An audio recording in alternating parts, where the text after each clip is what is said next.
Olá, tudo bem? Esse segundo vídeo da sequência de como fazer um backtest, nós vamos mostrar algumas técnicas que ajudam na identificação da tendência e facilitam na hora de fazer o backtest. Porém, a estratégia que vamos usar, que é a tríade, é a T2, né, é uma variação da tríade, um template, uma estratégia que temos chamada tríade, nós não vamos precisar muito nos preocupar, porque a própria estratégia ela já dá os pontos de entrada nesses locais de suporte e resistência e pontos pivô, ok? Então, que é chamado price action, que é a movimentação do preço.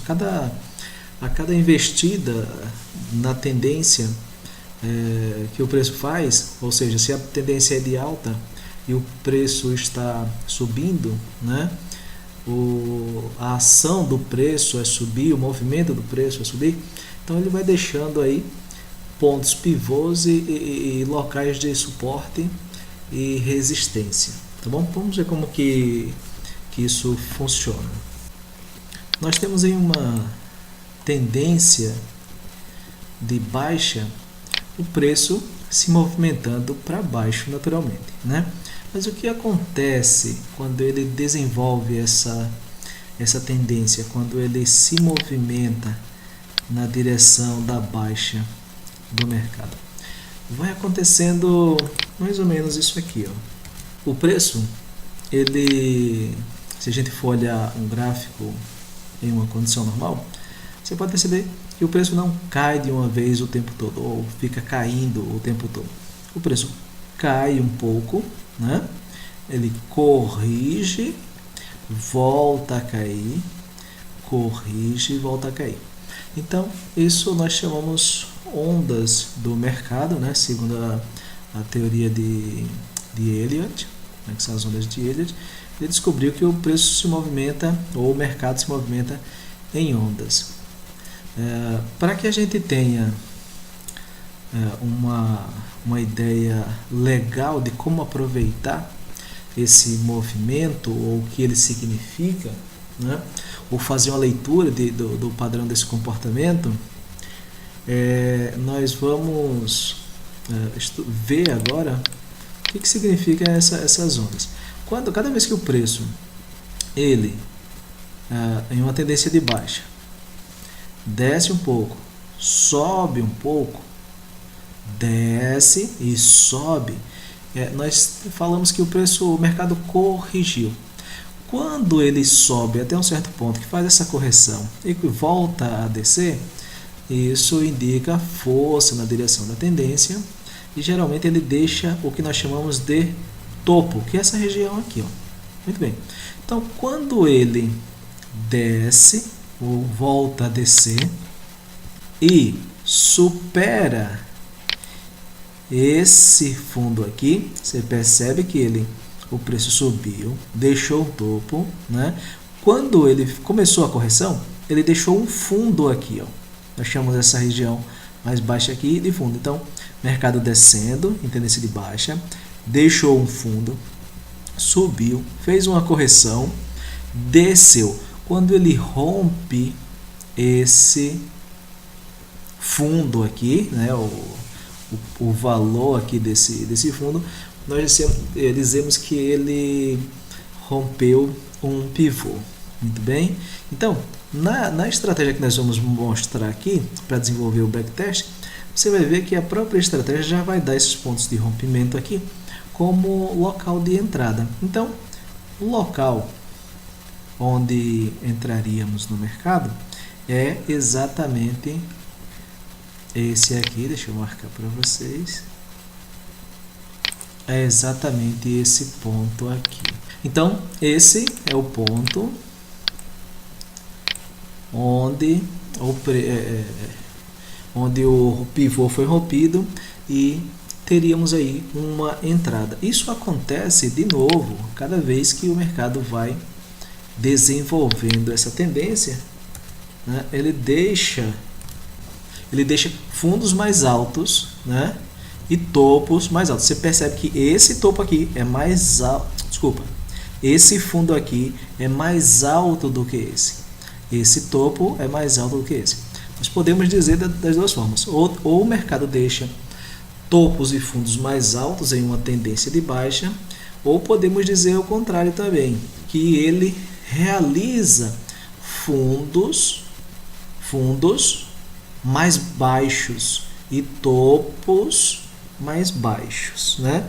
Ou você pode dizer que ele deixa topos mais altos ou que ele faz topos e fundos mais baixos. De qualquer forma, você vai entender que o movimento do mercado é de queda, você percebe, e cada vez que o mercado rompe uma região de um fundo anterior, né, numa tendência de baixa, então isso vai confirmando a força do mercado na direção da baixa.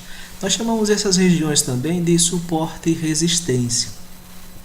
Aqui, quando o preço está descendo, que ele começa a subir, né, e ele não consegue subir muito mais do que aquela região ali, ele não consegue ultrapassar aquela região, nós falamos também que o mercado encontrou uma resistência aqui, ok?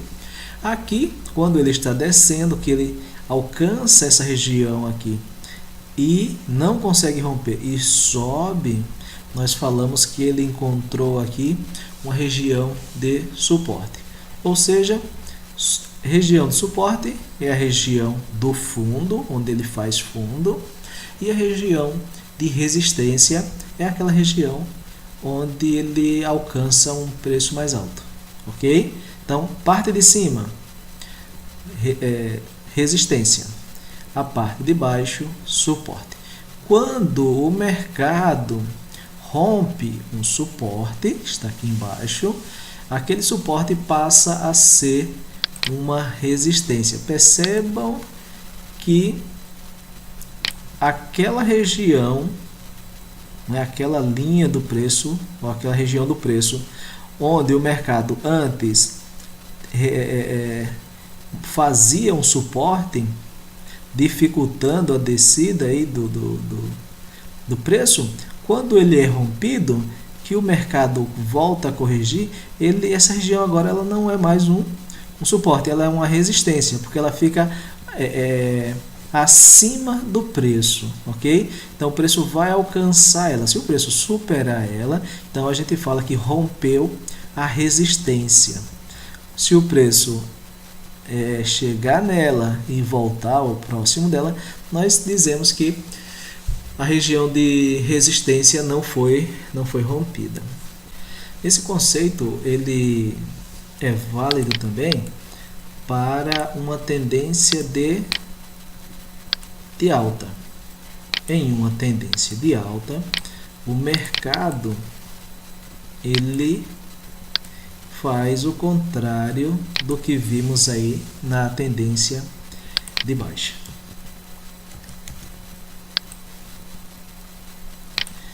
O mercado em uma tendência de alta, né, aqui está o mercado subindo, o preço está subindo, ele encontra uma região, né, e o mercado faz uma correção naquela região. Já vimos que chamamos essa região de resistência, né? O preço está abaixo da região que não foi rompida, ou de uma região que ele encontrou dificuldades para romper, ok? Então, quando ele encontra essa região, chamamos essa região aqui de resistência, tá bom? Muito bem.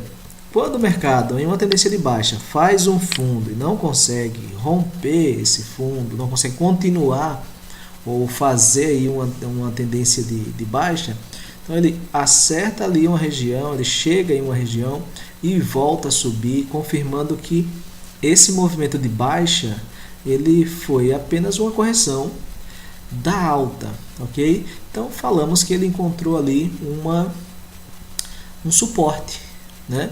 E o mercado acerta o suporte, não tem força para superar para baixo esse suporte e faz aí um retorno à tendência. Então, como já vimos na outra tela, essa região nós chamamos ela de resistência, e essa região, esse fundo aqui, o topo é chamado de resistência, o fundo é chamado de suporte, ok? Vimos também que quando esse suporte é rompido nessa condição, ou seja, o mercado sobe, corrige. Quando ele sobe novamente, você percebe que faz um N. Quando o mercado, nesse movimento, ele supera essa resistência aqui,